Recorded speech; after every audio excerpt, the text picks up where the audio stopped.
Steve, thanks so much for the chance to be here. Could you begin by introducing yourself? Yeah, sure. Well, Jim, you and I have known each other for many years, but I'm Steve Smith, formerly technology director in Waterville, where I was that role for about 11 years, from like 96, 97 to 2007.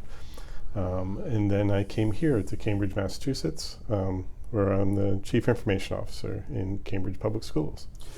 Did you begin your work in the technology field, or did you come into your technology role? How did you come to that position in Waterville? Yeah, that's a great question. So prior to that, I was working for the state of Maine in the Medicaid department. Uh-huh. And that's where I first got introduced to computers and technology. Huh. I was in like the reimbursement department, and at that time the director of the medical services, BMS, was building the first Medicaid decision support system in the country, trying to get a handle on missing money, whether it was fraud or just errors or whatever. Yeah. So he formed this team and included me, and started coming down to Sapient in Cambridge that got the contract, and that's where I really started getting interested in technology and how they were building this Medicaid decision support system. So I started to do more technology there at the state and start getting involved in their local LAN, which was Banyan back then, and Lotus CC Mail at the state. And so that's where I started getting into technology, and decided to go back to school for it. And what I decided to do was actually enroll in the Thomas College, what is it called? Computers in Education. I can't remember the name of the program, but it was one of the first in the state for teachers, really. Specifically targeting school use. School use, and really for teachers, right, to get their master's degree in technology and education. Yep. And there was one other person there that was coming in more with a technology interest. And we were in a cohort, right, of, like 18 teachers, and he and I remember them saying to us, "What are you two doing here? They'll never have IT departments in schools." And we said, if they're going to actually have technology and computers in schools, somebody's going to have to run it eventually. Right. So that was around 94, 95 or so. Wow. So then when I finished that degree, it was right around the time an opening came up in Waterville where I lived, and my kids were going to school. Yep. And I became the technology director in Waterville and stayed there for almost 12 years. My daughter finished her senior degree when I was here, so it was nice to be the tech director in the school department where my kids were going to school. Steve, it's the MLTI first began to be developed, and I just want to mention you shared with me in a response to an early email about this project that you have memories of a meeting. The drums were sounding around the MLTI. Angus was putting out a lot of trial balloons to see how it would fly. Could you tell the story of a meeting, you and some other tech directors? Who was there? Where were you? What was talked about? Yep. So, being 20 years ago now, probably 20 plus years ago. Sure. I don't remember all the details. So Understood. I can't remember the other tech directors, but there was an invitation that went out to some tech directors. I don't know if it came through email or what, to meet with the governor at that time, that he wanted to discuss some ideas he had with us around, changes in the education system. So I think there was about half a dozen tech directors that we were invited to the Blaine House, and I can still picture sitting in this kind of long parlor room, and Angus was there, the strong personality that he is, taking control of the room, and talked about how he was fortunate enough to have a surplus of money at that time in the state, and he wanted to do something big in education. And he didn't exactly know what it was, but he had some ideas. And I can't remember, how he floated the idea, but the idea did come out of some type of a one-to-one program, a device for every student. And I can kind of remember a pause in the room, and some of us looking at each other like, who's going to speak up and say, that's probably not what we would recommend at this time. And personally, I just did not think it was a good idea. I think there were probably other things they could do that have a greater immediate impact on students. I really can't remember the rest of the conversation that night, but I remember that specific, like, what? You're going to do that? We don't think that's a great idea. Probably the last thing we'd want to do, because the schools are not ready for it, right? The infrastructure is not there. The connectivity is not there. There's no wireless in the schools. There's no support for the devices, no professional development. Just completely doing an entire grade across the state is not a great idea. Did you hear him describing at that time simply a delivery of devices? Yes, it was a device for every student. Right? Full stop. Full stop, yeah. And, right. And I think I do recall some of us saying, a lot of the schools they don't have Wi-Fi, and they may not have enough bandwidth for this, Right. And he said, well, we'll just have to address that, Right. Right. Well, do you remember, I think it was 95, the Verizon case that delivered, that guaranteed access to the internet to every school in Maine, Yep. and I think it was a 56K line was the guarantee. Yeah. Waterville, I'm sure, by 99, 2000, 2001, when this conversation had moved well beyond that. Yeah. But at that time, there were still Right. some schools across Maine, especially in the more rural areas, Yeah. that's what they had. Sure. That plus no technology person, Right. And people to support the devices, and they don't just work. You don't just hand them out and here you go. At that time, what was your staffing in Waterville, and what was your technology infrastructure, both in terms of hardware and staff? Yeah. So staffing wise, Roughly, and roughly. I know we're not. Yeah. So there was myself as the tech director. Well, let me say, when I started, right, so 96 in Waterville, it was myself and a part-time janitor that was learning technology. Yep. That supported the entire district.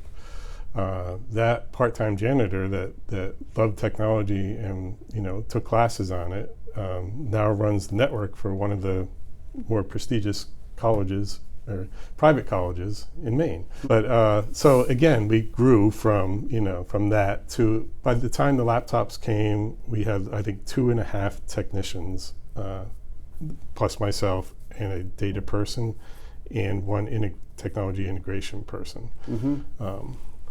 Yeah, but the technology integration person may have come after the laptops. I can't remember the exact timing, but that's about the size of the team. What was the role of the technology?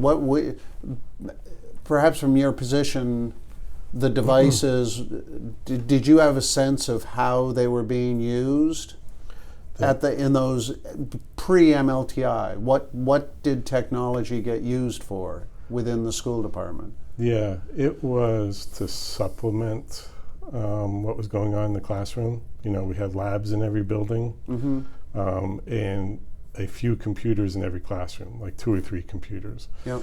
So they were either, to supplement the curriculum, depending on how the teachers ran the classroom, obviously, if it was maybe a station that kids went to. But it certainly was not a core piece of the curriculum.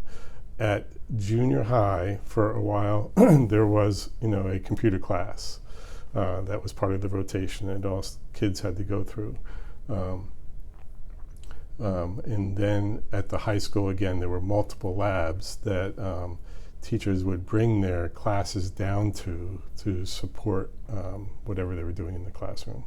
So, it's very minimal. It's a exposure to the technology. A little bit of actual technology training at the junior high. There may have been a course or two at the high school, and then of course the tech school associated to the high school had more in-depth, programming courses like that. Right. you came here in 2007. Yeah. So by 2007, had your staff grown? Were there There were 2 technology integration people? people and 3 technicians. So it's Okay. grown a little bit. Okay, Yep. had grown some. Yep. You shared with me earlier a story of when you arrived here. We're in Cambridge, Massachusetts. Yep. I walked from the Red Line. First of all, I got off at the Harvard stop, as you Yep. directed me to. I walked through Harvard Yard. I passed through on the train the MIT. So we're in a fairly heady educational atmosphere. Yeah. What did you find? What was going on in 2007 when you arrived here? Great question. So when I arrived, I was hired as the CTO, Chief Technology Officer, of the MIS department. Very old name for computer, offices. MIS? Management Information Services. Okay.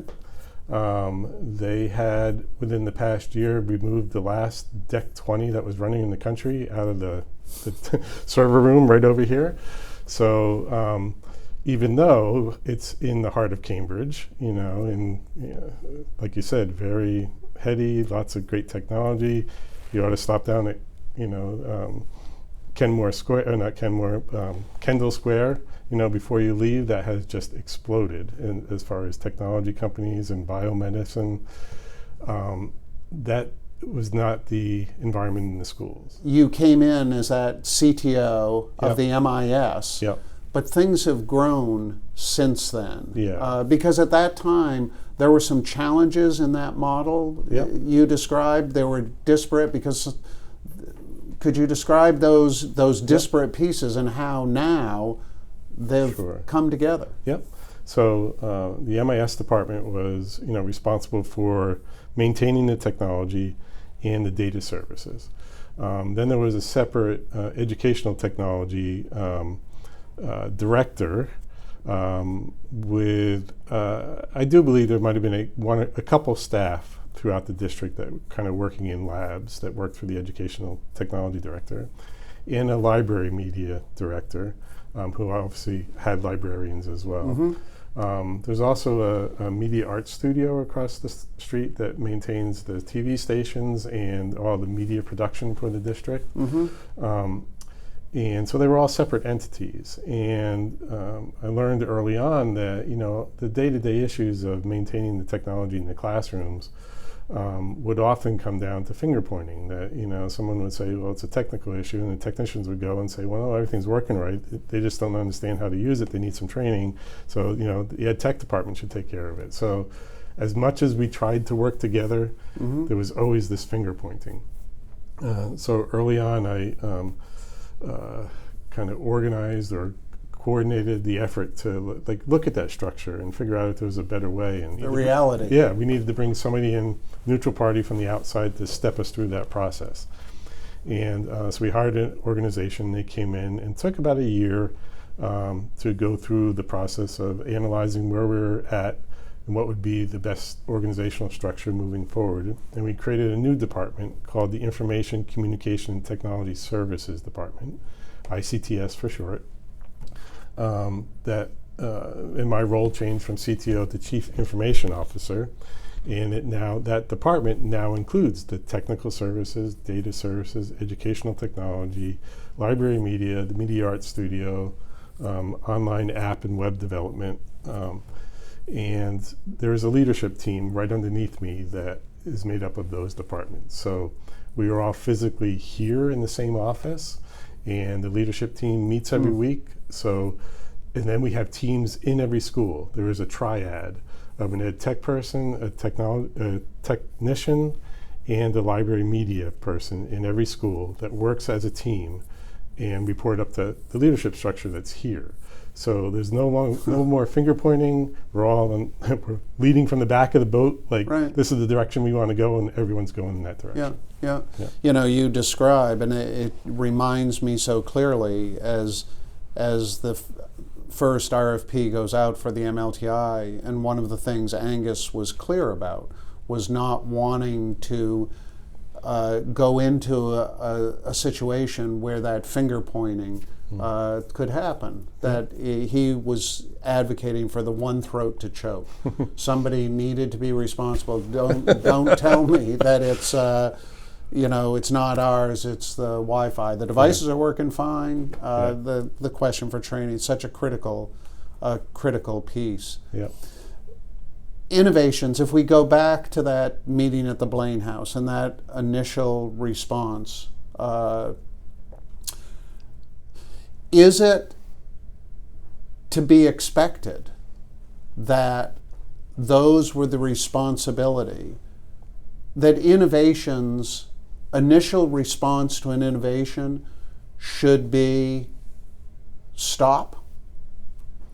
No, I think the initial response to an innovation should be we need to consider all the factors, right? It's a balancing act between let's try this really innovative idea that may or may not work, 50% or whatever will fail, versus let's be realistic and let's put some supports and structures in before we roll out this innovation. And where do we want to fall on that scale? And it may also depend on how many people are impacted.